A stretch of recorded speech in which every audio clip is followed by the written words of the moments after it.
कहानी शुरू होती है एक छोटे से गांव से, जहां पर राधिका नाम की युवा लड़की अपने माता पिता के साथ रहती थी। वैसे तो ये गांव बहुत ही सरल और सिंपल था, लेकिन पुरानी हवेली की वजह से ये गांव बहुत ही ज्यादा बदनाम था। लोगों का कहना है कि वहां पर रात को आत्माएं भटकती है और रात को वहां पर जाने के बारे में कोई भी सोच भी नहीं सकता है। एक दिन राधिका के दोस्तों ने उसे चैलेंज दिया कि तुम एक रात उस हवेली में बिता कर दिखाओ।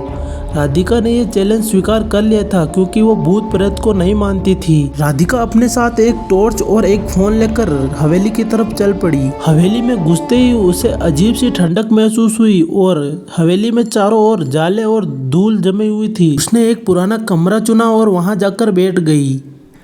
करीब रात के 12 बजे उसे किसी की चलने की आवाज़ सुनाई दी। पहले तो उसने उस आवाज़ को नज़रअंदाज किया था, लेकिन थोड़ी देर बाद वो आवाज़ उसी की तरफ आ रही थी।